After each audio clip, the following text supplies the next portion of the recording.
Hi friends, welcome to my channel. ಇಲ್ಲಿ ನೋಡ್ತಾ ಇರ್ಬೋದು, ಪವಿತ್ರ ಬಂದು ಅಡುಗೆ ಕೆಲಸ ಎಲ್ಲ ಮುಗಿಸ್ಬಿಟ್ಟು ಇನ್ನು ಮಕ್ಕಳಿಗೆ ಸ್ನಾನ ಎಲ್ಲ ಮಾಡಿಸಿ ಇನ್ನು ಲಾಸ್ಟಲ್ಲಿ ಗುಂಡನಿಗೆ ಸ್ನಾನ ಮಾಡ್ಸೋಣ ಅಂತ ಹೇಳ್ಬಿಟ್ಟು ಬೇವಿನ ಸೊಪ್ಪೆಲ್ಲ ರುಬ್ತಾ ಇದ್ದಾಳೆ.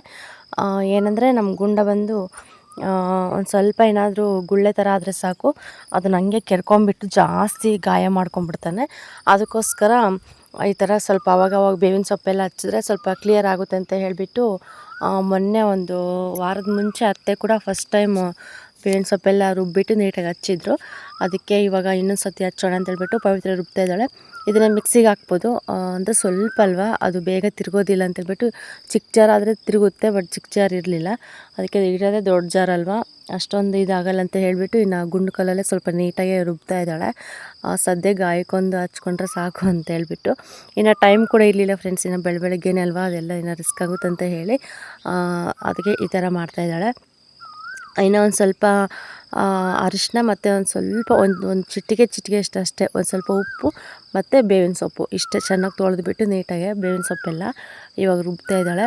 ಇನ್ನು ನಮ್ಮ ದನ್ನು ಕೂಡ ರೆಡಿಯಾಗಿದ್ದ ಆಗಲೇ ಸ್ನಾನ ಮಾಡಿಕೊಂಡು ಅಂಗನವಾಡಿಗೆ. ಇವನು ಏನಾದರೂ ಮಾಡಿ ಕಳ್ಸೋಣ ಇವತ್ತು ಅತ್ತೆ ಜೊತೆ ಆದ್ರೆ ಅಂತೇಳ್ಬಿಟ್ಟು ಇನ್ನು ಬೇಗ ಸ್ನಾನ ಮಾಡಿಸಿ ರೆಡಿ ಮಾಡ್ಸೋಣ ಅಂತೇಳ್ಬಿಟ್ಟು ಪವಿ ಎಲ್ಲ ರೆಡಿ ಮಾಡ್ತಾಯಿದ್ದಾಳೆ.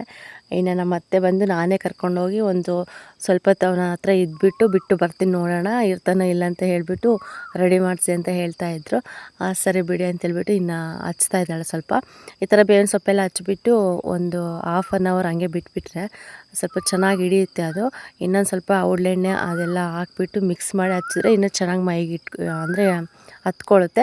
ಬಟ್ ಅದು ಯಾವುದೂ ಕೂಡ ನಾವು ಮಾಡಲಿಲ್ಲ, ಸುಮ್ಮನೆ ಸ್ವಲ್ಪ ನೀರೆಲ್ಲ ಹಾಕ್ಬಿಟ್ಟು ಇನ್ನು ಬೇವಿನ ಸೊಪ್ಪೆಲ್ಲ ಹಚ್ಬಿಟ್ಟು ಇನ್ನು ಸ್ನಾನ ಮಾಡಿಸಿ ಊಟ ಎಲ್ಲ ಮಾಡಿಸಿ ಅವ್ರನ್ನ ಕಳಿಸಿದ್ವಿ. ಅತ್ತೆ ಕರ್ಕೊಂಡು ಹೋದ್ರೆ ಅಂಗನವಾಡಿಗೆ ನೋಡೋಣ ಅಂತ ಹೇಳಿ ಇನ್ನು ಅವ್ರನ್ನ ಕಳಿಸ್ಬಿಟ್ಟು ಇನ್ನು ನಾವಿವಾಗ ಅಂದರೆ ಮಕ್ಕಳದೊಂದು ಬಟ್ಟೆಯಲ್ಲಿ ಒಗಿತಾ ಇರೋದು. ಸ್ವಲ್ಪ ನೀರಿನ ಪ್ರಾಬ್ಲಮ್ ಅಲ್ಲ, ಇನ್ನು 3 ಜನ ಮಕ್ಕಳದು ಸುಮಾರು ಬಟ್ಟೆ ಆಗೋಲ್ಲ. ದಿನಕ್ಕೆ 2 ಜೊತೆ ಬಿಡ್ತೀವಿ ಅಂದ್ರೂ ಎಷ್ಟೊಂದು ಬಟ್ಟೆ ಇರುತ್ತೆ. ಅದಕ್ಕೋಸ್ಕರ ಹುಡುಗರವಾದ್ರೂ ಇಲ್ಲೇ ಒಗ್ದಾಕ್ಬಿಡೋಣ ಅಂತ ಹೇಳಿ ಇನ್ನು ಪವಿತ್ರ ಬಟ್ಟೆ ಒಗಿತಾ ಇದ್ದಾಳೆ. ಇನ್ನು ನಮ್ಮ ಯೋಷಿತ ಮಲ್ಕೊಂಡಿದ್ಲು. ಇವಾಗ ಬಟ್ಟೆ ಎಲ್ಲ ಒಗ್ದಿದ್ದಾಯಿತು, ಇವಾಗೆಲ್ಲ ನೀಟಾಗಿ ಜಾಲಿಸ್ತಾ ಇದ್ದಾಳೆ. ಹಿಂಗೇ ಒಂದೊಂದು ಟೈಮ್ ಇದ್ದಾಗೆಲ್ಲ ಒಂದೊಂದು ಕೆಲಸ ಮಾಡ್ಕೊತಾ ಇರ್ತೀವಿ. ಇನ್ನು ಟೈಮ್ ಅಂತೂ ವೇಸ್ಟ್ ಮಾಡೋದಕ್ಕಾಗೋದಿಲ್ಲ. ನಾವು ಎಷ್ಟು ಕೆಲಸ ಮಾಡಿದ್ರು ಕೂಡ ಕೆಲಸ ಇದ್ದೇ ಇರುತ್ತೆ, ಹುಡ್ಕೊಂಡು ಮಾಡಿದ್ರು ಕೂಡ ಕೆಲಸ ಸಿಕ್ಕೇ ಸಿಗುತ್ತೆ. ಅದಕ್ಕೋಸ್ಕರ ಇನ್ನು ಮೋಡ ಕೂಡ ಆಗಿತ್ತು. ಇನ್ನು ಮಳೆ ಕೂಡ ಸ್ವಲ್ಪ ಲೈಟಾಗಿ ಬಂತು, ಅಷ್ಟು ಜೋರಾಗಿ ಬರಲಿಲ್ಲ, ಸುಮ್ಮನೆ ಹನಿ ಥರ ಬೀಳ್ತಾ ಇತ್ತು. ಇನ್ನು ಮೋಡ ಕೂಡ ಆಗಿತ್ತು ಒಂದು ಸ್ವಲ್ಪ ಲೈಟಾಗಿ, ಜಾಸ್ತಿ ಏನು ಆಗಿರಲಿಲ್ಲ. ಇನ್ನು ಅಷ್ಟೇ ಸ್ವಲ್ಪ ಬರುತ್ತೆ ಮತ್ತು ಹೋಗುತ್ತೆ ಅಷ್ಟೇ. ಅಷ್ಟು ಬಿಟ್ಟರೆ ಇನ್ನು ಕಂಪಲ್ಸರಿ ಜೋರಾಗಿ ಮಳೆ ಅಂತೂ ಬರ್ತಾನೇ ಇಲ್ಲ, ಅಷ್ಟು ಇದಾಗಿಬಿಟ್ಟಿದೆ. ಈ ಕಡೆ ಸೈಡ್ ಏನಾಗಿದೆ ಅಂತಲೇ ಅರ್ಥ ಆಗ್ತಿಲ್ಲ ನಮಗೆ. ನಿಜವಾಗ್ಲೂ ಮಳೆ ಅನ್ನೋದೇ ಬರ್ತಾಯಿಲ್ಲ. ಎಲ್ಲರೂ ಕೂಡ ಬೆಳೆ ಎಲ್ಲ ಇಟ್ಟಿದ್ದಾರೆ, ಬಟ್ ಮಳೆ ಇಲ್ಲ. ಇಲ್ಲಿ ನೋಡ್ತಾ ಇರ್ಬೋದು, ಟೈಮ್ ಸುಮಾರು ಆಗಲೇ ಒಂದು 11:30 11:45 ಆಗಿತ್ತು ಅನಿಸುತ್ತೆ, ಬಂದುಬಿಟ್ಟ. ಇರಲಿಲ್ಲಂತೆ, ಎಷ್ಟಿದ್ರು ಕೂಡ ಅಮ್ಮ ಬೇಕಂತ ಹಠ ಮಾಡ್ತಿದ್ದಂತೆ. ಅದಕ್ಕೆ ಕೋಪ ಮಾಡಿಕೊಂಡು ಅವ್ರ ಅಜ್ಜಿ ಸಿಟ್ಟು ಮಾಡಿಕೊಂಡು ನಿಂದು ಇದೇ ಆಯಿತು, ನೀನು ಏನು ಓದ್ತೀಯೋ ಏನು ಇಡ್ತೀಯೋ ಅಂತ ಹೇಳ್ಬಿಟ್ಟು, ಗೊತ್ತಲ್ಲ ಅವ್ರು ಯಾವ ಥರ ಮಾತಾಡ್ತಾರೆ ಹಿಂದಿನ ಕಾಲದವ್ರು ಅಂತ ಹೇಳಿ, ಆ ಥರ ಬೈಕೊಂಡು ಇದು ಮಾಡ್ಕೊಂಡು ಬರ್ತಾಯಿದ್ದೆ ಕರ್ಕೊಂಡು. ಅವನು ಹೆಂಗೆ ಕೂತ್ಕೊಂಡಿದ್ದಾನೆ ದೊಡ್ಡವನು, ನಿನಗೇನಿರೋದಕ್ಕೆ ಅವನ ಜೊತೆಯಲ್ಲಿ ಅಂತ ಹೇಳ್ಬಿಟ್ಟು ಸುಮ್ಮನೆ ಬೈಕೊಂಡು ಬರ್ತಾಯಿದ್ದೆ. ಏನು ಮಾಡೋದು, ಅಡ್ಜಸ್ಟೇ ಆಗ್ತಾಯಿಲ್ಲ. ಅಲ್ಲಿ ಕೂಡ ಅಡ್ಜಸ್ಟ್ ಆಗ್ತಾಯಿಲ್ಲ, ಇಲ್ಲಿ ಆಗ್ತಾಯಿಲ್ಲ. ಏನು ಮಾಡಬೇಕು ಅರ್ಥನೇ ಆಗ್ತಾಯಿಲ್ಲ ನನಗಂತೂ, ಆ ಥರ ಆಗ್ತಾಯಿದೆ. ಆರಾಮಾಗಿರ್ತಾನೆ. ಫಸ್ಟ್ನೇ ಸತಿ ಹೋದಾಗ ನಾನೊಂದು ಸ್ವಲ್ಪ ಹೊತ್ತು ಕೂತ್ಕೊಂಡಿದ್ದೆ, ನಾನು ಇರೋವರೆಗೂ ಸುಮ್ಮನೆ ಆರಾಮಾಗಿ ಆಟಾಡ್ಕೊಂಡು ಚೆನ್ನಾಗಿದ್ದೆ, ನಾನು ಹಿಂಗೆ ಇರ್ತೀನಿ ದಿನ ಪೂರ್ತಿ ಅಂತ ಹೇಳ್ಬಿಟ್ಟು. ನಾವು ಸ್ವಲ್ಪ ಈ ಕಡೆ ಬಂದ ತಕ್ಷಣ ಆಗಲೇ ಫುಲ್ ಅಳೋಕ್ಕೆ ಸ್ಟಾರ್ಟ್ ಮಾಡಿಬಿಟ್ಟು ಇನ್ನು ದುಃಖಿಸ್ಕೊಂಡು ಹತ್ತು ಬಿಟ್ಟಿದ್ದಾನೆ. ಇನ್ನು ಅವ್ರ ಹೆಲ್ಪರ್ ಬಂದು ಮನೆಗೆ ವಾಪಸ್ ಬಿಟ್ಟು ಹೋಗಿದ್ರು. ಆ ಥರ ಆಗಿತ್ತು. ಅದಕ್ಕೆ ಇವತ್ತು ಅತ್ತೆ ಬಂದುಬಿಟ್ಟು ನಾನೇ ಕರ್ಕೊಂಡು ಹೋಗ್ತೀನಿ, ಕರ್ಕೊಂಡೋಗಿ ನೋಡೋಣ ಅಭ್ಯಾಸ ಆಗುತ್ತೆ ಅಂತ ಕರ್ಕೊಂಡೋಗಿದ್ರೆ, ಪಾಪ ಅವ್ರ ಕೆಲಸ ಎಲ್ಲ ಬಿಟ್ಟು ಅವನು ಎಲ್ಲಿರ್ತಾನೆ. ಫ್ರೆಂಡ್ಸ್, ಈಗ ಟೈಮ್ ಬಂದುಬಿಟ್ಟು 1:30 ಆಗಿದೆ. ಇವಾಗ ಮತ್ತೆ ವಿಡಿಯೋ ಕಂಟಿನ್ಯೂ ಮಾಡ್ತಾಯಿದ್ದೀನಿ. ಇನ್ನು ಮನೆ ಕೆಲಸ ಎಲ್ಲ ಮುಗೀತು. ಮನೆ ಕೆಲಸ ಎಲ್ಲ ಮುಗಿಸಿ ಇಲ್ಲ ಪಚ್ಚಮ್ಮ ಪಚ್ಚಲ ಅಲ್ಲಿ ಜಾಣ ಪಚ್ಚಬೇಕು ಸುಮ್ಮನೆ. ನಮ್ಮ ಯೋಷಿತ ಮಲಗಿದ್ಲು, ಬೆಳಗ್ಗೆ ಮಲಗ್ದಳು, ಇವಾಗ ಎದ್ದಾಳ್ತಾ ಇದ್ದಾಳೆ. ಇನ್ನು ಗುಂಡ ಕೂಡ ಮಲಗಿದ್ದಾನೆ ಆ ಕಡೆ ಜೋಲಿಯಲ್ಲಿ, ಅವನು ಮಲಗಿಸಿದ್ದೀವಿ. ಇವಳು ಮಲ್ಕೊಂಡಿದ್ಲು, ಇನ್ನೇನು ಎದ್ದೇಳೋ ಟೈಮೇ. ಇನ್ನು ನಮ್ಮ ಪವಿತ್ರ ಬಂದು ಇವತ್ತು ಕೂಡ ಪವಿತ್ರ ಮತ್ತು ಪ್ರದೀಪ್ ಇಬ್ಬರು ಕೂಡ ಸೊಪ್ಪಿಗೆ ಹೋಗಿದ್ದಾರೆ. ನಾನು ಹೋಗಬೇಕಿತ್ತು, ಮನೆ ಹತ್ರ ಮಾವ ಇಲ್ಲ, ಇವತ್ತು ಧರ್ಮಪುರಕ್ಕೆ ಹೋಗಿದ್ದಾರೆ, ಏನೋ ಕೆಲಸ ಇದೆ ಅಂತ ಹೇಳ್ಬಿಟ್ಟು, ಅದಕ್ಕೆ ಹೋಗಲಿಲ್ಲ, ಇಲ್ಲಾಂದ್ರೆ ಹೋಗ್ತಿದ್ದೆ. ಇನ್ನು ಅತ್ತೆ ಬಂದು ಬೀಡಿ ಸುತ್ತಾ ಇದ್ದಾರೆ. ಅವ್ರ ಕೆಲಸ ಅಂತೂ ಮಾಡ್ಕೊಳ್ಳೇಬೇಕಾಗುತ್ತೆ. ಅದಕ್ಕೋಸ್ಕರ ಇನ್ನು ಬಿಡು ಅಂತೇಳ್ಬಿಟ್ಟು ನಾನು ಇಲ್ಲೇ ಉಳ್ಕೊಂಡೆ, ಹೋಗಲಿಲ್ಲ ಇವತ್ತು. ಇನ್ನು ಅವರು ಹೋಗಿ ತುಂಬ ಹೊತ್ತಾಯ್ತು, ಇನ್ನೇನು ಬರೋ ಟೈಮೇ. ಏನು ಸೊಪ್ಪು ಎಷ್ಟು ಕಿತ್ಕೊಬರ್ತಾರೋ ಗೊತ್ತಿಲ್ಲ. ನಾವು ನೆನ್ನೆ ಹೋಗಿದ್ವಲ್ವ, ಒಂದು ಸ್ವಲ್ಪನೇ ಸಿಕ್ಕಿದ್ದು, ಜಾಸ್ತಿ ಸಿಕ್ಕಿರಲಿಲ್ಲ. ಅದಕ್ಕೆ ಇವಾಗ ಬೇರೆ ಕಡೆ ಹೋಗಿದ್ದಾರೆ. ಈ ಕಡೆ ಹೋಗೋಣ, ತೋಟಗಳ ಕಡೆ ಸಿಗುತ್ತೇನಂತ ಹೇಳಿ ಆರಾಮ್ಸೆ ಹೋಗಿ ಬರ್ಬೋದು ಫ್ರೆಂಡ್ಸ್. ಏನು ಕೂಡ ಇದಿಲ್ಲ, ಹತ್ರನೇ, ಊರ ಹತ್ರನೇ ತೋಟಗಳೆಲ್ಲ ಇದೆ. ತುಂಬ ದೂರ ಕೂಡ ಏನೂ ಇಲ್ಲ. ಇನ್ನು ತೋಟಗಳಲ್ಲೆಲ್ಲ ಸ್ವಲ್ಪ ಜಾಸ್ತಿ ಜನ ಇರ್ತಾರೆ ಯಾವಾಗಲೂ ಕೂಡ. ಇನ್ನು ಹೊಲದಲ್ಲಿ ಏನಾದರೂ ಸ್ವಲ್ಪ ಕಳೆ ಪಳೆ ತೆಗೆಯೋದು ಕೂಡ ಇದ್ದೇ ಇರ್ತಾರೆ. ಎನಿ ಟೈಮ್ ಜನ ಇದ್ದೇ ಇರ್ತಾರೆ. ಆರಾಮಾಗಿ ಹೋಗಿ ನೋಡ್ಕೊಂಬರ್ಬೋದು. ಇನ್ನು ಹೋಗಿದ್ದಾರೆ, ಎಷ್ಟು ತರ್ತಾರೋ ಗೊತ್ತಿಲ್ಲ. ಅದಕ್ಕೆ ಇನ್ನು ಯೋಚಿತೆ ಕೂಡ ಎದ್ದಾಳ್ತಾಳೆ. ಇವಾಗ ಎದ್ದರೆ ಆರಾಮಾಗಿರ್ತಾಳೆ, ಅವಳೇನು ಆಟ ಮಾಡೋದಿಲ್ಲ, ಅಳಲ್ಲ. ಸ್ವಲ್ಪ ನೀರೊಂದು ಕುಡಿಸ್ಬಿಟ್ರೆ ಇನ್ನು ಸ್ವಲ್ಪ ಆಟಾಡ್ಕೊಂಡು ಚೆನ್ನಾಗಿರ್ತಾಳೆ. ಇನ್ನು ಪವಿತ್ರ ಬಂದ ತಕ್ಷಣವೇ ಮಾಮೂಲಿ ಏನೇನು ಬೇಕಾದ ನೋಡ್ಕೊತಾಳೆ ಅಷ್ಟೇ. ಬನ್ನಿ ಫ್ರೆಂಡ್ಸ್, ಹಾಗೆ ಯಾರಾದರೂ ಹೊಸ್ದಾಗಿ ನೋಡಿದ್ರೆ ನನ್ನ ಚಾನಲ್ ಪ್ಲೀಸ್ ಸಬ್ಸ್ಕ್ರೈಬ್ ಮಾಡ್ಕೊಂಡು ಚಾನಲ್ ನೋಡಿ, ಹಾಗೆ ಸಪೋರ್ಟ್ ಮಾಡಿ. ಬನ್ನಿ ನೋಡೋಣ, ಪವಿತ್ರ ಬಂದಮೇಲೆ ವೀಡಿಯೋ ಕಂಟಿನ್ಯೂ ಮಾಡ್ತೀನಿ. ಇನ್ನು ಪವಿತ್ರ ಕೂಡ ಬರ್ತಾ ಇದ್ದಾಳೆ ನಡ್ಕೊಂಡು, ಸುಸ್ತಾಗಿಬಿಟ್ಟಿದ್ದಾಳೆ. ಸಿಕ್ಕಾಪಟ್ಟೆ ದೂರ ಹೋಗ್ಬಿಟ್ಟಿದ್ರಂತೆ, ಇಲ್ಲೆಲ್ಲ ಹತ್ರ ಸಿಗಲಿಲ್ಲ. ನೋಡೋಣ ಹೋಗೋಣ ಅಂತ ಹೇಳಿ ಹುಡ್ಕೊಂಡು ಹೋದ್ವಿ. ಬಟ್ ಸೊಪ್ಪು ಸಿಗಲಿಲ್ಲ. ಸದ್ಯ ತೆಂಗಿನಕಾಯಿ ಸಿಕ್ಕಿದ್ವು ಅಂತಂದರೆ ತುಂಬ ಖುಷಿ ಆಯಿತು. ತೆಂಗಿನಕಾಯಿ ಸಿಕ್ಕರೆ ಯಾರಾದರೂ ಬಿಡ್ತಾರಾ ಹೇಳಿ. ಇನ್ನು ಹೊಲಗಳಲ್ಲಂದರೆ ಸುಮಾರು ತೆಂಗಿನ ಗಿಡ ಇರುತ್ತೆ. ತೆಂಗಿನ ತೋಟ ಫುಲ್ಲು ಈ ಕಡೆ ಸೈಡ್ ಜಾಸ್ತಿ ಇದ್ದಾವೆ. ಅದಕ್ಕೆ ಸ್ವಲ್ಪ ದೂರ ಹೋಗಿದ್ರಂತೆ. ಅದಕ್ಕೆ ಸೊಪ್ಪು ಸಿಗಲಿಲ್ಲ ಅಕ್ಕ, ಇನ್ನು ಕಾಯೆಲ್ಲ ಬಿದ್ದಿದ್ದು, ಸ್ವಲ್ಪ ಆರಿಸ್ಕೊಂಬಂದ್ವಿ ಅಂತ ಹೇಳ್ತು. ಸರಿ ಬಿಡಪ್ಪ, ಸಾಂಬಾರ್ಗಾದ್ರೂ ಆಗುತ್ತೆ ಅಂತ ಹೇಳಿದ್ವಿ. ಇನ್ನು ಬಂದು ಮೊನ್ನೆ ನಾವು ತೋಟದಲ್ಲಿ ಮೂಸಂಬಿಕಾಯಿ ಕಿತ್ಕೊಂಡ್ಬಂದಿದ್ವಲ್ಲ, ನೋಡೋಣ ಚೆನ್ನಾಗಿರ್ತವೆ, ಹಣ್ಣು ಆಗ್ತವೆ ಅಂತ ಇಟ್ಟಿದ್ವಿ. ಬಟ್ ಹಣ್ಣು ಆಗಲಿಲ್ಲ. ಅವು ಗಿಡದಲ್ಲಿ ಇದ್ದಿದ್ರೆ ಏನಾದರೂ ಹಣ್ಣು ಆಗ್ತಿದ್ವಿ ಏನೋ ಗೊತ್ತಿಲ್ಲ. ಅದು ಸುಮ್ಮನೆ ನಾವು ಮಾಮೂಲಿ ಹಳ್ಳಿ ಕಡೆ ಮಾರ್ಕೊಂಬರ್ತಾರಲ್ಲ, ಈ ಥರ ಬರ್ತಾರೆ. ಹಿಂಗೆ ಕಟ್ ಮಾಡಿಬಿಟ್ಟು ಸ್ವಲ್ಪ ಉಪ್ಪು ಖಾರ ಅದೆಲ್ಲ ಹಾಕ್ಬಿಟ್ಟು ಕೊಡ್ತಾಯಿರ್ತಾರೆ. ಅದೆಷ್ಟು ಟೇಸ್ಟ್ ಇರುತ್ತೆ ಗೊತ್ತಾ ತಿನ್ನೋದಕ್ಕೆ. ನೋಡೋಣ ಆ ಥರ ಟ್ರೈ ಮಾಡೋಣ. ಸುಮ್ಮನೆ ಸಿಪ್ಪೆ ಎಲ್ಲ ಬಿಡಿಸೋದು ಬೇಡ, ಹಂಗೆ ಡೈರೆಕ್ಟಾಗಿ ಆ ಸಿಪ್ಪೆ ಸಮೇತ ಸ್ವಲ್ಪ ಇದು ಮಾಡ್ಕೊಂಡು ತಿನ್ನೋಣ ಅಂತೇಳ್ಬಿಟ್ಟು ಸಿಪ್ಪೆ ಸುಲಿಲಿಲ್ಲ, ಹಂಗೆ ಸ್ವಲ್ಪ ಕಟ್ ಮಾಡಿಬಿಟ್ಟು ಉಪ್ಪು ಖಾರ ಎಲ್ಲ ಹಾಕಿ ಅದು ತಿನ್ನೋಣ ಅಕ್ಕ ಅಂತೇಳ್ಬಿಟ್ಟು ಮಾಡ್ತಾಯಿದ್ದಾಳೆ. ಹಿಂಗೇ ನಿಜವಾಗ್ಲೂ ತುಂಬ ಬೇಜಾರಾಗ್ತಿರುತ್ತೆ ಒಂದೊಂದು ಸತಿ. ಮಧ್ಯಾಹ್ನ ಟೈಮ್ ಅಂತೂ ಮನೇಲಂತೂ ಏನೂ ತಿನ್ನೋದಕ್ಕೆ ಇರೋದಿಲ್ಲ. ಇನ್ನು ಏನಾದರೂ ತಂದಿಡೋಣ ಅಂದರೂ ಕೂಡ ಮಕ್ಕಳೆಲ್ಲ ಇರ್ತಾರಲ್ವ, ಮಕ್ಳಿಗೊಂದು ಕೊಟ್ಟರೆ ಸಾಕಪ್ಪ, ನಾವು ಹೆಂಗೂ ಇರೋಣ ಅಂತ ಅನಿಸುತ್ತೆ. ಬಟ್ ಮಕ್ಳಿಗೂ ಇಲ್ಲ, ಇನ್ನು ದೊಡ್ಡವ್ರಿಗಂತೂ ಇಲ್ವೇ ತಿನ್ನೋದಕ್ಕೆ. ಏನಿದ್ರು ಕೂಡ ಮುದ್ದೆ ತಿನ್ನಬೇಕು, ಮುದ್ದೆನ ಅದು ಹೊಟ್ಟೆ ತುಂಬ ಊಟ ಮಾಡಬೇಕು, ಸುಮ್ಮನಿರ್ಬೇಕು ಅಷ್ಟೇ. ಏನಾರ ಸ್ನ್ಯಾಕ್ಸ್ ಏನಾದರೂ ಮಾಡಿಡೋಣ ಅಂದರೂ ಕೂಡ ಒಂದು ಸ್ವಲ್ಪ ನಮಗೆ ಕಷ್ಟನೇ, ಅದೆಲ್ಲ ಮಾಡಿಡೋದಕ್ಕಾಗೋದಿಲ್ಲ. ಇನ್ನು ಅದಕ್ಕೋಸ್ಕರ ಏನು ಕೂಡ ತಲೆ ಕೆಡಿಸ್ಕೊಳಕ್ಕೆ ಹೋಗಲ್ಲ. ಇನ್ನೆಲ್ಲಾದರೂ ಸ್ವಲ್ಪ ಹೊರಗಡೆ ಸಿಟಿಗೆ ಪಾಟಿಗೆ ಹೋದರೆ ಮಾತ್ರ ಇನ್ನು ಮಕ್ಕಳಿಗೆ ಸ್ವಲ್ಪ ತಿನ್ನೋದಕ್ಕೆ ಕೇಕ್ ಓದಿದ್ದು ಬೇಕರಿ ಐಟಮ್ ತರ್ತೀವಿ, ಅಷ್ಟು ಬಿಟ್ಟರಂತೂ ಇನ್ನೇನು ಇಲ್ಲ. ನಮ್ಮ ಅತ್ತೆ ಇಲ್ಲ ನಮ್ಮ ಮನೆಯವರು, ನಮ್ಮ ಅಣ್ಣ ಏನಾದರೂ ಹಿಂಗೆ ಅಂಗಡಿಗೆ ಹೋದಾಗ ಅವ್ರಿಗೆ ಸ್ವಲ್ಪ ಚಾಕ್ಲೇಟ್ ಅವು ತರ್ತಾರೆ. ಅಷ್ಟು ಬಿಟ್ಟರೆ ನಂತೂ ಏನೇನು ತಿನ್ನೋದಕ್ಕೆ ಇಲ್ಲ ಮನೆಯಲ್ಲಿ. ಅದಕ್ಕೆ ನೋಡೋಣ ಏನಾದ್ರು ಸಿಗುತ್ತೆ ಅಂತೇಳ್ಬಿಟ್ಟು ಇನ್ನು ಇದಿತ್ತು, ಕಟ್ ಮಾಡ್ತಾಯಿದ್ದಾಳೆ. ಕಟ್ ಮಾಡಿಬಿಟ್ಟು ಉಪ್ಪು ಖಾರ ಎಲ್ಲ ಹಾಕ್ತಾಯಿದ್ದಾಳೆ. ಅಪ್ಪ ನಿಜವಾಗ್ಲೂ ನಾವು ಅಂದ್ಕೊಂಡಷ್ಟು ಅದು ಸ್ವೀಟ್ ಇರಲಿಲ್ಲ ಫ್ರೆಂಡ್ಸು, ಸಖತ್ತು ಹುಳಿ ಇತ್ತು. ಅಪ್ಪ ಹುಳಿ ಅಂದರೆ ಸಿಕ್ಕಾಪಟ್ಟೆ ಹುಳಿ ಇತ್ತು. ಎಷ್ಟು ಉಪ್ಪು ಖಾರ ಹಾಕೊಂಡ್ರೂ ಕೂಡ ಹುಳಿ ಕಡಿಮೆನೇ ಆಗ್ತಾಯಿರಲಿಲ್ಲ, ಅಷ್ಟು ಹುಳಿ ಇತ್ತು. ಇನ್ನು ನೋಡೋಣ ಅಂತೇಳ್ಬಿಟ್ಟು ಇವಾಗೆಲ್ಲ ಹಾಕ್ತಾಯಿದ್ದಾಳೆ. ಈ ಥರ ಚೆನ್ನಾಗಿರುತ್ತೆ ತಿನ್ನೋದಕ್ಕೂ ಕೂಡ, ಇಷ್ಟಪಟ್ಟು ಕೂಡ ತಿನ್ಬೋದು ಅಂದ್ಕೊಳ್ಳಿ. ಅಂದರೆ ಕೆಲವ್ರಿಗೆ ಅಭ್ಯಾಸ ಇರೋರಿಗೆ ಚೆನ್ನಾಗಿ ತಿಂತಾರೆ, ಹುಳಿ ಇದ್ದರೂ ಕೂಡ ಪರವಾಗಿಲ್ಲ ತಿಂತಾರೆ. ಇನ್ನು ನನಗಂತೂ ಅಷ್ಟೊಂದು ಅಭ್ಯಾಸ ಇಲ್ಲವಲ್ಲ, ಇನ್ನು ಖಾರ ಕೂಡ ತಿನ್ನೋದಕ್ಕಾಗೋದಿಲ್ಲ. ಹೇಳ್ತಿದ್ನಲ್ವ ನನ್ನ ವ್ಲಾಗಲ್ಲೆಲ್ಲ, ಇನ್ನು ನಮ್ಮ ಮನೆಯವ್ರು ಊರಿಗೆ ಬಂದ್ರಂತೂ ನನಗೆ ಅಡುಗೆದೇ ಚಿಂತೆ ಅಂತ ಹೇಳಿ, ಅಷ್ಟು ಖಾರ ಹಾಕ್ಬೇಕು ಇವ್ರಿಗೆ.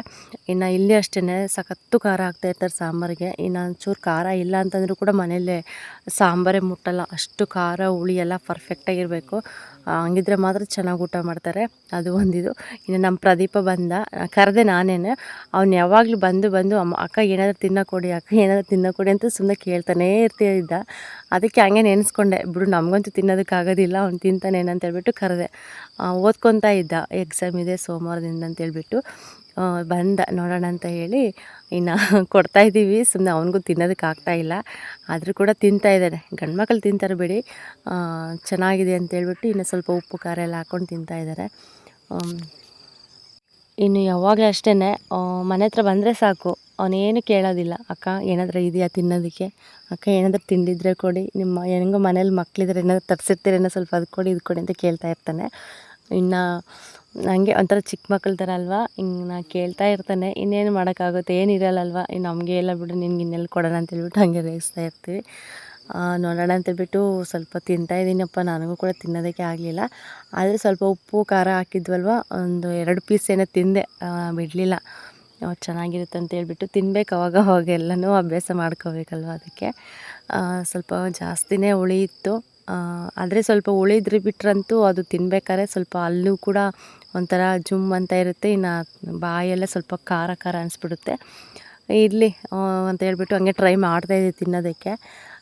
ಆದರೂ ಕೂಡ ಒಂದು ಸ್ವಲ್ಪ ನನಗಾಗಲಿಲ್ಲ. ಆದರೂ ಸ್ವಲ್ಪ ಗ್ಯಾಪ್ ಕೊಟ್ಟು ತಿಂದೆ. 2 ಪೀಸ್ ಏನು ತಿಂದೆ, ಬಿಡಲಿಲ್ಲ.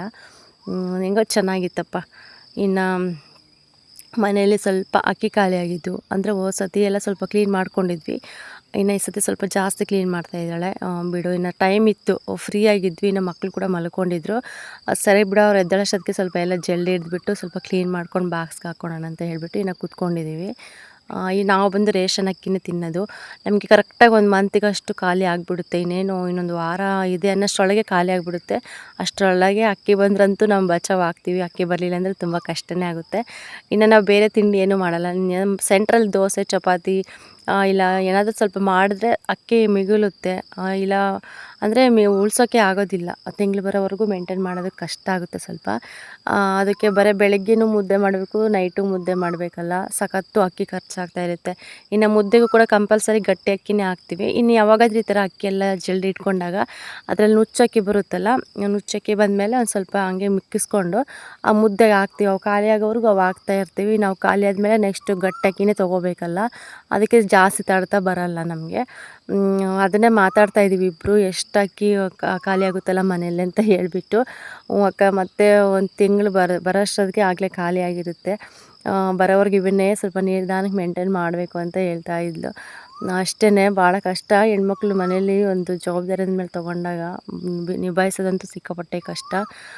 ಹೆಂಗೋ ಸ್ವಲ್ಪ ಹೊರಗಡೆಯಿಂದ ಏನಾದರೂ ಸ್ವಲ್ಪ ದುಡಿಮೆ ಅನ್ನೋದು ಮನೆಗೆ ಬಂದರೆ ಏನು ಅನಿಸಲ್ಲ. ಈ ಥರ ಎಲ್ಲ ಕೂಡ ನಾವು ಸೊಸೈಟಿಯಿಂದನೇ ತಗೊಬಂದಿರೋದು ತಿನ್ನಬೇಕಂದ್ರೆ ಸ್ವಲ್ಪ ರಿಸ್ಕ್ ಆಗುತ್ತೆ ನಮಗೆ. ಅಷ್ಟೇ. ಇನ್ನು ಮಕ್ಕಳು ಕೂಡ 2 ಎದ್ಬಿಟ್ಟು, ಇನ್ನು ಒಂದಾದ್ಮೇಲೆ ಒಂದು 2 ಕೂಡ ನಮ್ಮ ಗುಂಡ ಮತ್ತು ನಮ್ಮ ಯೋಷಿತಮ್ಮ ಇಬ್ಬರು ಎದ್ರು. ಎಷ್ಟು ಕ್ಯೂಟಾಗಿ ಕಾಣಿಸ್ತಾರಲ್ಲ ಮಕ್ಳು ಎದ್ದ ತಕ್ಷಣವೇ. ಅಪ್ಪ ಸಖತ್ತು ಮುದ್ದು ಬರ್ತಾಳಪ್ಪ ಇವಳಂತೂ ನಮಗೆ. ಎದ್ದ ತಕ್ಷಣವೇ ಇವನು ಫಸ್ಟ್ ಎತ್ಕೊಂಡ್ರೆ ನನ್ನನ್ನು ಎತ್ಕೊ ಅಂತ ಅವಳು ಎತ್ಕೊಂಡ್ರೆ ಇಲ್ಲೇ ನನ್ನನ್ನು ಎತ್ಕೊ ಅಂತ ಇವನು. ಹಂಗೆ ಸ್ವಲ್ಪ ಇಬ್ಬರನ್ನ ಸಮಾಧಾನ ಮಾಡಿಸ್ದೆ. ಇನ್ನು ಅಷ್ಟರಲ್ಲಿ ಪವಿತ್ರ ಬಂದು ಬೆಳಗ್ಗೆ ಬಸ್ಸಾರು ಮಾಡಿದ್ವಿ, ಒಂದು ಸ್ವಲ್ಪ ಸಾಂಬಾರು ಮತ್ತು ಬಿಸಿ ಮುದ್ದೆ ಮಾಡಿದ್ಲು. ಒಂದು ಸ್ವಲ್ಪ ಅನ್ನ ಹಾಕ್ಬಿಟ್ಟು, ಇಬ್ಬರಿಗೆ ಅಲ್ವಾ, ಇವರಿಬ್ಬರಿಗೆ ಮಾಡಿದ್ದು. ಒಂದು ಸ್ವಲ್ಪ ಅನ್ನ ಹಾಕ್ಬಿಟ್ಟು ಒಂದು ಸ್ವಲ್ಪ ಹಿಟ್ಟು ಹಾಕಿ ಚೆನ್ನಾಗಿ ಬೇಯಿಸ್ಬಿಟ್ಟು ಈ ಥರ ಸ್ವಲ್ಪ ಚಿಕ್ಕದಾಗಿ ಉಂಡೆ ಮಾಡ್ಕೊಂಡು ಬಂದಳು. ಅದಕ್ಕೊಂದು ಸ್ವಲ್ಪ ತುಪ್ಪ ಬಿಟ್ವಿ. ಈ ಥರ ತಿನ್ನಿಸ್ಬಿಡ್ತೀವಿ ಮಧ್ಯಾಹ್ನ ಅಷ್ಟೇ. ಯಾವಾಗಂದ್ರೆ ಅವಾಗ ಅಷ್ಟೇ. ಅನ್ನ ತಿನ್ನಲ್ಲ ಇವ್ರು ಜಾಸ್ತಿ. ಇಲ್ಲಿ ನಮ್ಮ ಗುಂಡ ಅಷ್ಟೇ ಅಡ್ಜಸ್ಟ್ ಆಗಿಬಿಟ್ಟಿದ್ದಾನಪ್ಪ, ಮುದ್ದೆನೇ ತಿಂತಾಯಿರ್ತಾನೆ ಜಾಸ್ತಿ, ಅನ್ನನೂ ತಿನ್ನೋದಿಲ್ಲ ಅವ್ನು ಜಾಸ್ತಿ. ಇನ್ನು ಅದಕ್ಕೆ ಬಿಸಿ ಬಿಸಿ ಮುದ್ದೆ ಮಾಡ್ಕೊಬಂದು ಇನ್ನು ಇಬ್ಬರಿಗೂ ಕೂಡ ಊಟ ಮಾಡಿಸಿದ್ವಿ. ಇನ್ನು ಊಟ ಮಾಡಿಸಿ ಸಂಜೆಗೆ ಸ್ವಲ್ಪ ಏನಾದರೂ ಮಾಡ್ಕೊಳ್ಳೋಣ ಅಂತ ಹೇಳ್ಬಿಟ್ಟು ಮನೆ ಕೆಲಸ ಎಲ್ಲ ಮುಗಿಸ್ಕೊಂಡ್ವಿ. ಇನ್ನು ಅಷ್ಟರಲ್ಲಿ ಇವ್ರು ಬಂದರು, ಫ್ಯಾನ್ಸಿ ಐಟಮ್ ಅವರು ಅಣ್ಣವ್ರು ಬಂದರು. ಇವ್ರು ಯಾವಾಗಲೂ ಬರ್ತಾ ಇರ್ತಾರಂತೆ, ಇವ್ರ ಹತ್ರನೇ ಅಂತ ಹೇಳೋ ತೊಗೊಳೋದು ಏನೇನು ಬೇಕು ಐಟಮ್ ಅಂತೇಳ್ಬಿಟ್ಟು. ಅವ್ರು ಹೇಳ್ತಾಯಿದ್ರು, ನೀವು ಇರೋದೇ ಇಲ್ಲ, ನಾವು ಬರ್ತಿರ್ತೀವಿ ಅಂತೇಳ್ಬಿಟ್ಟು. ಚಿಕ್ಕಮ್ಮ ಗಾರ್ಮೆಂಟ್ಸ್ಗೆ ಹೋಗ್ತಾರೆ. ನಾನು ಹೇಳಿದ್ನಲ್ಲ, ಇಲ್ಲಿ ಗೊಂಡನಹಳ್ಳಿ ಹತ್ರ ಒಂದು ಗಾರ್ಮೆಂಟ್ಸ್ ಇದೆ ಅಂತೇಳ್ಬಿಟ್ಟು. ಇವತ್ತು ಬಂದು ಏನೋ ಅಜ್ಜಿ ತೀರೋಗಿದ್ದಾರೆ ಅಂತೇಳ್ಬಿಟ್ಟು ರಜೆ ಹಾಕಿದ್ರು. ಇನ್ನು ಅದೆಲ್ಲ ಕಾರ್ಯ ಎಲ್ಲ ಮುಗಿಸ್ಕೊಬಂದು ಸಾಯಂಕಾಲ ಟೈಮಲ್ಲ ಇನ್ನು ಹೇಳ್ತಾಯಿದ್ರು, ಅಕ್ಕ ಡೈಲಿ ಒಂದು ವಾರಕ್ಕೊಂದ್ಸತಿ ಬರ್ತಾಯಿರ್ತೀವಿ, ನೀವು ಕಾಣಿಸೋದೇ ಇಲ್ಲ ಅಂದಾಗ ಚಿಕ್ಕಮ್ಮ ಹೇಳ್ತಾಯಿದ್ರು, ಇಲ್ಲ ನಾವು ಈ ಥರ ಗಾರ್ಮೆಂಟ್ಸ್ಗೆ ಹೋಗ್ತಾಯಿರ್ತೀವಿ, ಕೆಲಸ ಇರುತ್ತೆ ಅಂತ ಹೇಳ್ತಾಯಿದ್ರು. ಸರಿ ಬಿಡಿ ತೊಗೊಳ್ಳಿ ಅಂತೇಳ್ಬಿಟ್ಟು ಹಿಂಗೆ ತೊಗೊತಾ ಇದ್ದಾರೆ. ನಿಜ, ನಾವು ಸಿಟಿಯಲ್ಲೆಲ್ಲ ಹೋಗ್ಬಿಟ್ಟು ಫ್ಯಾನ್ಸಿ ಸ್ಟೋರ್ಗೆಲ್ಲ ಹೋಗಿ ತೊಗೊಂಡ್ರೆ ಫಿಕ್ಸೆಡ್ ರೇಟ್ ಇರ್ತಾರೆ. ಅವ್ರು ಎಷ್ಟು ಹೇಳ್ತಿರ್ತಾರೆ ಅಷ್ಟೇ ಕೊಟ್ಟು ಬರಲೇಬೇಕಾಗುತ್ತೆ. ಹಿಂಗೆ ಅಲ್ಲಿ ಬರ್ತಾ ಇರ್ತಾರಲ್ಲ, ನಮ್ಗಾಗಲೂ ಗೊತ್ತಾಗ್ಬಿಡುತ್ತೆ ಇದು ಇಷ್ಟೇ ಇರುತ್ತೆ ಇದ್ರ ಬೆಲೆ ಅಂತ. ಇಲ್ಲ ಇದ್ರ ಬೆಲೆನ ಅಷ್ಟಲ್ಲ ಇಷ್ಟಲ್ಲ ಅಂತ ಹೇಳ್ಬಿಟ್ಟು ಸ್ವಲ್ಪ ಚೌಕಾಸಿ ಮಾಡಿದ್ರೆ ಖಂಡಿತ ಕೊಟ್ಟು ಹೋಗ್ತಾರೆ. ಯಾವುದೇ ಕಾರಣಕ್ಕೂ ಅವರು ಮಿಸ್ ಮಾಡೋದಿಲ್ಲ. ಯಾಕೆಂದರೆ ಅವ್ರಿಗೂ ಗೊತ್ತಿರುತ್ತೆ ನಾವು ಇಷ್ಟೇ ಹಾಕಿ ತಂದಿರ್ತೀವಿ, ಏನೋ ₹1 ₹2 ನಮ್ಮೇನಿದೆಯೋ ಲಾಸ್ ಆಗೋದಿಲ್ಲ ಅಂತೇಳ್ಬಿಟ್ಟು ಕೊಟ್ಟು ಹೋಗ್ತಾರೆ. ಬಟ್ ಸಿಟಿಲಿ ಆ ಥರ ಅಲ್ಲ ಫ್ರೆಂಡ್ಸ್. ಅವ್ರು ಎಷ್ಟು ಹೇಳ್ತಾರೋ ಅಷ್ಟೇ ಕೊಟ್ಟು ತೊಗೊಂಬರ್ಬೇಕು. ಇನ್ನು ನೋಡ್ತಾ ಇರ್ಬೋದು ಎಷ್ಟೊಂದು ಐಟಮ್ ಇದೆ ಅಂತೇಳ್ಬಿಟ್ಟು. ಈ ಬಾಕ್ಸ್ ಅಂತೂ ನೋಡಿದ್ರೆ ತುಂಬ ಚೆನ್ನಾಗಿತ್ತು, ಎಲ್ಲ ಕ್ಯೂಟಾಗಿದ್ದು. ಇದು ಸಾಸಿವೆ ಜೀರಿಗೆ ಎಲ್ಲ ಹಾಕ್ಕೊಂಡು ಇಟ್ಕೊಂಡಿರ್ಬೋದು. ಬಟ್ ನಮ್ಮ ಮನೇಲಿ ಅಷ್ಟೊಂದು ಜಾಗ ಇಲ್ವಲ್ವ, ಅದಕ್ಕೆ ಅದ್ರ ಬಗ್ಗೆ ಏನು ಸದ್ಯಕ್ಕೆ ತಲೆ ಕೆಡ್ಸ್ಕೊಳಕ್ಕೆ ಹೋಗ್ತಾ ಇಲ್ಲ. ನೋಡೋಣ, ಮನೆಯೆಲ್ಲ ರೆಡಿ ಮಾಡಿಸಿದ್ಮೇಲೆ ನೋಡೋಣ ಅಂತೇಳ್ಬಿಟ್ಟು ಇನ್ನು ಸುಮ್ಮನೆ ಆದ್ವಿ. ಇನ್ನು ಅಲ್ಲಿಂದ ಮತ್ತೆ ತೋಟಕ್ಕೆ ಬಂದ್ವಿ ನಾವು. ಇನ್ನು ಊಟ ತೊಗೊಂಡು ಬಂದ್ವಿ. ಬಂದುಬಿಟ್ಟು ಇನ್ನು ನನ್ನ ಮಗ ಗೇಟ್ ತೆಗಿತಾ ಇದ್ದಾನೆ. ಇನ್ನು ಹೋಗ್ತಾ ಇದ್ದೀವಿ ಮನೆ ಹತ್ರ. ಇನ್ನು ನಮ್ಮ ಮನೆಯವ್ರಿಗೆ ಮುಂಚೆನೇ ಹೋಗಿದ್ರು ಬೈಕ್ ಹಾಕೊಂಡು ಶೆಡ್ ಹತ್ರ. ಇನ್ನು ನಾವು ನಡ್ಕೊಂಡು ಹೋಗ್ತಾ ಇದ್ದೀವಿ. ಇಷ್ಟೇ ಫ್ರೆಂಡ್ಸ್, ಇವತ್ತಿನ ವ್ಲಾಗ್ ನಿಮಗೆ ಸ್ವಲ್ಪನಾದರೂ ಇಷ್ಟ ಆದರೆ ಲೈಕ್ ಮಾಡಿ, ಕಮೆಂಟ್ ಮಾಡಿ, ಶೇರ್ ಮಾಡಿ. ಹಾಗೆ ಯಾರಾದರೂ ಹೊಸ್ದಾಗಿ ನನ್ನ ಚಾನಲ್ ನೋಡಿದ್ರೆ ಪ್ಲೀಸ್ ಸಬ್ಸ್ಕ್ರೈಬ್ ಮಾಡ್ಕೊಂಡು ಚಾನಲ್ ನೋಡಿ, ಹಾಗೆ ಸಪೋರ್ಟ್ ಮಾಡಿ. ಹಾಗೆ ಕಮೆಂಟ್ ಮಾಡಿ ವೀಡಿಯೋಸು ಮತ್ತು ವ್ಲಾಗ್ಸ್ ಎಲ್ಲ ಯಾವ ಥರ ಬರ್ತಾಯಿದೆ ಅಂತ ಹೇಳಿಬಿಟ್ಟು. ಇನ್ನು ಜಾಸ್ತಿ ವ್ಲಾಗ್ಸ್ ಎಲ್ಲ ಇಲ್ಲಿ ಮಾಡೋಕ್ಕಾಗ್ತಾಯಿಲ್ಲ, ಏನು ಅನ್ಕೋಬೇಡಿ. ಆದಷ್ಟು ನಾನು ಸ್ವಲ್ಪ ವೀಡಿಯೋ ಮಾಡ್ಕೊಂಡು ಇಟ್ಕೊಂಡಿರ್ತೀನಿ, ನಿಮ್ಮ ಹತ್ರ ಶೇರ್ ಮಾಡ್ಕೊಳ್ತಾ ಇದ್ದೀನಿ. ಆಗಲೇ ಕಮೆಂಟ್ ಮಾಡಿದ್ರಿ ಒಂದು 20 ನಿಮಿಷನಾದರೂ ಮಾಡಿ ಅಂತೇಳ್ಬಿಟ್ಟು. ಖಂಡಿತ ನೆಕ್ಸ್ಟ್ ಹಂಗೆ ಟ್ರೈ ಮಾಡ್ತೀನಿ. ಸಿಗೋಣ ಫ್ರೆಂಡ್ಸ್ ನೆಕ್ಸ್ಟ್ ವೀಡಿಯೋದಲ್ಲಿ.